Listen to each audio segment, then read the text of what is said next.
श्री गुरु चरण सरोज रज निज मन मुकुर सुधारि। वरणो रघुवर विमल यश जोदायक फलचारि। मुदित अवधपति सकल सुत बदन समेत निहारि। जनु पाए वही पाल मणि जन सहित फलचारि।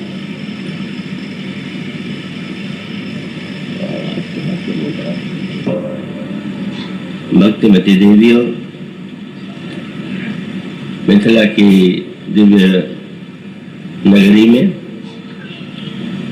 चारों भाइयों का विवाह संपन्न हो चुका है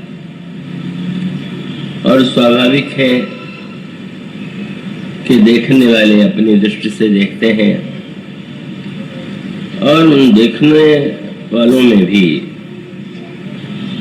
तो दो व्यक्ति अग्रगण्य हैं।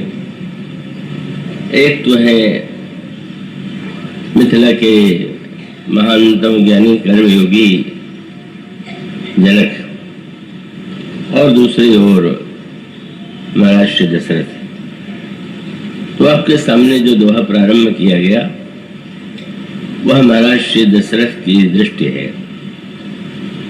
उन्होंने कैसा अनुभव किया और तब गोस्वामी जी कहते हैं कि उन्हें ऐसा लगा, ऐसा प्रतीत हुआ कि आज मैंने चारों फलों को चारों क्रियाओं के साथ पा लिया।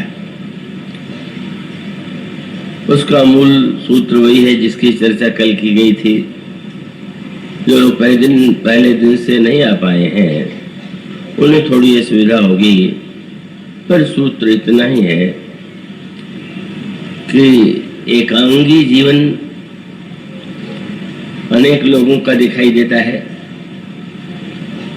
पर जिसको सर्वांगीण जीवन कहते हैं, पूरा जीवन कहते हैं, ऐसा पूरा जीवन बिरले ही व्यक्तियों के जीवन में दिखाई देता है। और इसको यूं कहें कि अगर किसी व्यक्ति के शरीर में एक अंग बड़ा शक्तिशाली हो तो उसके द्वारा वह व्यक्ति बड़ी सफलता पा सकता है। लेकिन स्वस्थता का चिन्ह तो यही है कि जब शरीर का प्रत्येक अंग और शरीर का हर कोण जो है उसमें अस्वस्थता न हो, स्वस्थता हो।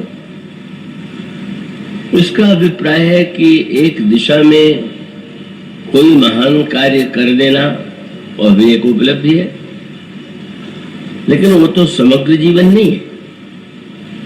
हमारे यहाँ तो अवतारों की बड़ी लंबी सूची है, 10 अवतार, 24 अवतार।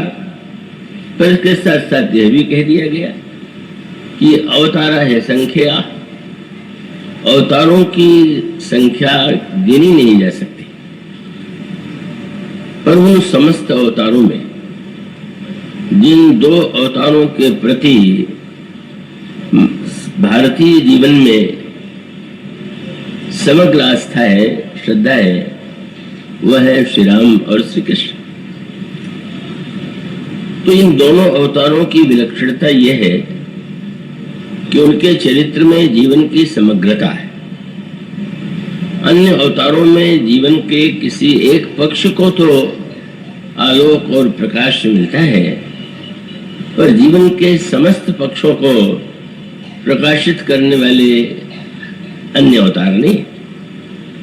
पर ये जो 2 अवतार हैं, ये व्यक्ति के सामने समग्र जीवन कैसे जीना चाहिए, समग्र जीवन का क्या अर्थ है, इसे यदि आप समझना चाहें तो इन दोनों अवतारों के चरित्र पर दृष्टि डालें। और उसमें भगवान कृष्ण की लीलाएं कुछ अद्भुत सी हैं और कभी कभी मनुष्य उससे भ्रमित भी हो जाता है।